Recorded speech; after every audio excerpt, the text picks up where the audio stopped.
ప్రభు అయినటువంటి యేసుక్రీస్తు నామ పేరిట మీ అందరికీ మా యొక్క ప్రత్యేకమైనటువంటి శుభాలు తెలియజేస్తూ ఉన్నాం. బిడ్డలారా, మేము అందిస్తున్నటువంటి ఈ ఆధ్యాత్మికమైనటువంటి ఇక కార్యక్రమాన్ని అనేక మంది వీక్షిస్తూ ఉన్నారు. అనేక మంది ఆత్మీయంగా బలపరచబడుతూ ఉన్నారు. అనేక మంది ఆత్మీయంగా దీవించబడుతూ ఉన్నారు.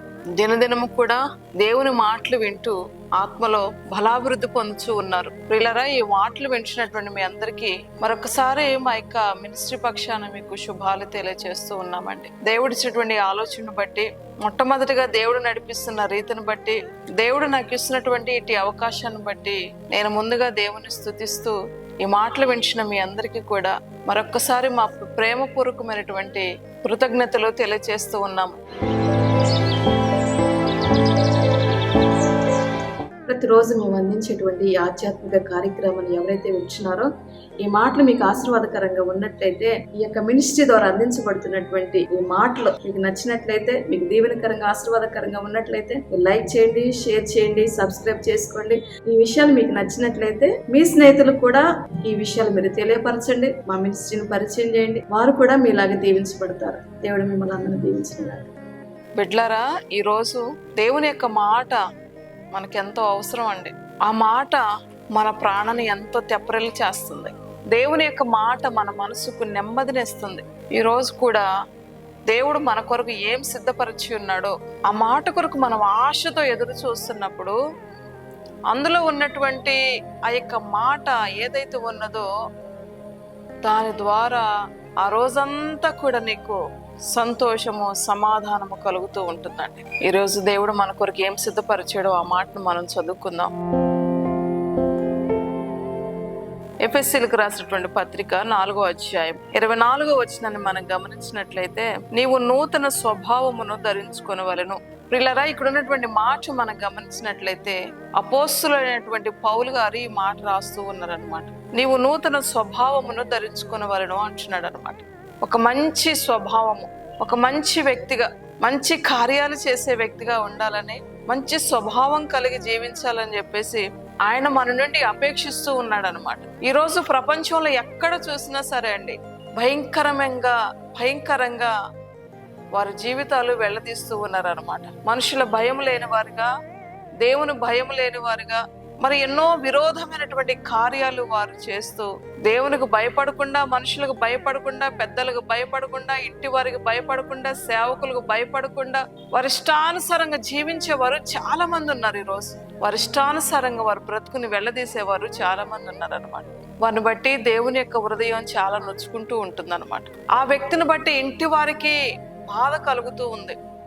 ఆ వ్యక్తిని బట్టి కట్టుకున్న భార్యకు, భర్తకు బాధ కలుగుతూ ఉంది అనమాట. ఆ వ్యక్తులను బట్టి తల్లిదండ్రులకు బాధ కలుగుతూ ఉంటుంది అనమాట.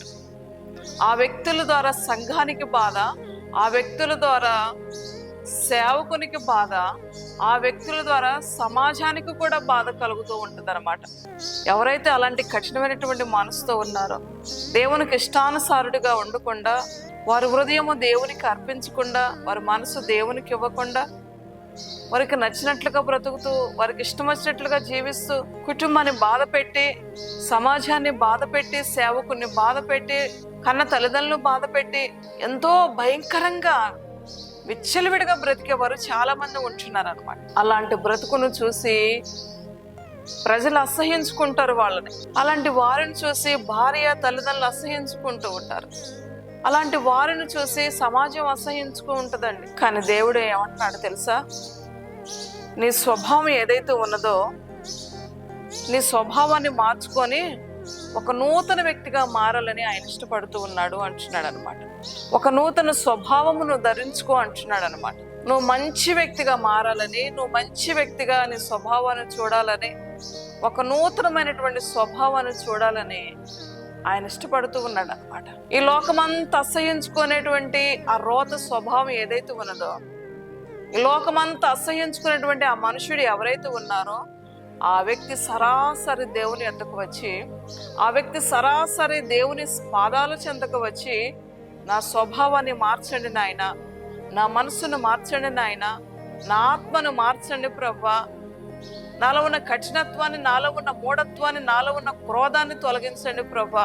నీకు అసహ్యకరమైనది ఏదైతే ఉన్నదో దాన్ని తీసివే ప్రభు అని దేవుని పాదాల దగ్గరికి వచ్చి ప్రార్థిస్తే ఆ కఠినమైన రోత జీవితాన్ని దేవుడు తీసేసి మెత్తనైన స్వభావాన్ని దేవుడు నీకు కలగచేసి నువ్వు నూతన వ్యక్తిగా నిన్ను మార్చగలిగినటువంటి వాడు ఆ నజరేయుడు అనేటువంటి యేసుక్రీస్తు ప్రభు వారు మాత్రమేనండి.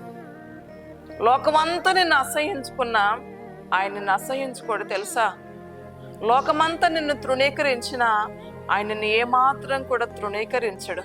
నీ తల్లిదండ్రులకు నువ్వు బరువు కావచ్చు, నీ కన్న వారికి నువ్వు బరువు కావచ్చు, నిన్ను కట్టుకున్న వరకు నువ్వు బరువు కావచ్చు, నువ్వు కన్న బిడ్డలకు కూడా నువ్వు బరువు కావచ్చు, ఈ సమాజానికైనా నువ్వు బరువు కావచ్చు, అందరూ నిన్ను తోలనాడవచ్చు, అందరూ నిన్ను అసహించుకోవచ్చు. కానీ నిన్ను సృష్టించినటువంటి సృష్టికర్త దేవుడు ఉన్నాడే, ఆ సృష్టికర్త అయినటువంటి దేవుని చేతిలోనికి నువ్వు వస్తే నీ రోత పాప జీవితాన్ని ఆయన తీసివేసి నీకు ఒక నూతనమైనటువంటి ఆత్మని కలగచేసి ఒక నూతనమైన వ్యక్తిగా నిన్ను మార్చి ఈ సమాజానికి, సంఘానికి, కుటుంబానికి ఒక దీవెనకరంగా నిన్ను మలుచువాడై ఉన్నాడు బిడ్డలారా.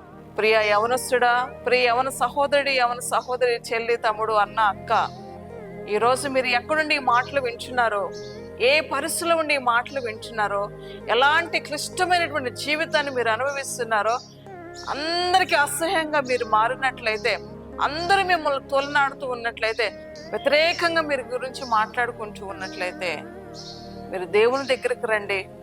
మీ పాప జీవితాన్ని వదిలేయండి, మీ రోత జీవితాన్ని వదిలేయండి, మీ మనసును దేవునికి అప్పగించండి. ఒక నూతనమైనటువంటి సృష్టిగా నేను మార్చువాడై ఉన్నాడు బిడ్డలారా. దేవుడే నిన్ను నిలబెడతాడు. దేవుడే నీకు మంచి స్వభావాన్ని కలగచేస్తాడు. మంచి వ్యక్తిగా నిన్ను మారుస్తాడు. అనేకులు నిన్ను ప్రేమించేటట్లుగా, అనేక మంది నీ యొద్దకు వచ్చి ఆదరణ పొందేటట్లుగా, అనేక మంది నీ యొద్దకు వచ్చి ఓదార్పును పొందేటట్లుగా, అనేక మందికి దేవుడు నిన్ను ఒక ఆశీర్వాదకరంగా నిలబెట్టువాడై ఉన్నాడు బిడ్డలారా. నేను ఇలా బ్రతకాలను ఆశపడినట్లయితే దేవుని యొద్దకు రా. దేవుడు నీకు మంచి జీవితాన్ని ఇస్తాడు. దేవుడు నీకు ఒక మంచి వ్యక్తిగా నిన్ను మార్చి అనేకులకు దీవెనకరంగా నిన్ను మలుచువాడై ఉన్నాడు.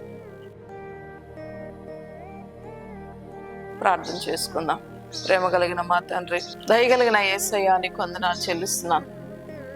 ఈ మాటలు విన్న ప్రతి ఒక్కరిని దీవించమని వేడుకొంచున్నాను. మీరు ఆశీర్వదించమని వేడుకొంచున్నాను ప్రభా. నూతన స్వభావం ధరించుకోమని నీ వాక్యం ద్వారా మాట్లాడి ఉన్నావు ప్రభా.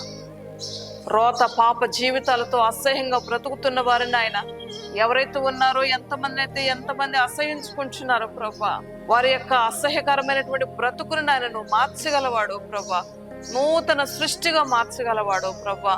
కుటుంబానికి, సమాజానికి దీవెనకరంగా మలచువాడు ప్రభా. ఆశీర్వాదకరంగా నిలబెట్టండి, దీవెనకరంగా నిలబెట్టండి ప్రభా. మేలుకరంగా చేయమని వేడుకొంచున్నాను ప్రభా. ప్రతి యవన తమ్ముడిని, యవన చెల్లిని మీరు దర్శించండి ప్రభా. ఆయా వ్యసనాల్లో ఉన్న వారిని మీరు దర్శించమని వేడుకొంచున్నాను ప్రభా. వారి కట్లు తెంచివేయి, వారి బంధకాలు తెంచివేయమని వేడుకొంచున్నాను. నూతన స్వభావాన్ని ధరించుకోవాలి, నూతన మనసును ధరించుకోవాలి ప్రభా. నూతన వ్యక్తిగా మార్చబడాలి ప్రభా. మీరే గొప్ప కార్యాలు జరిగించమని వేడుకొంచున్నాను ప్రభా. మీరే కృప చూపించి మీ నామానికి మహిమ తెచ్చుకోమని యేసు పరిశుద్ధ నామమును బట్టి ప్రార్థించి స్తుతించి అడిగి వేడుకొంచున్నాను తండ్రి. ఆమేన్.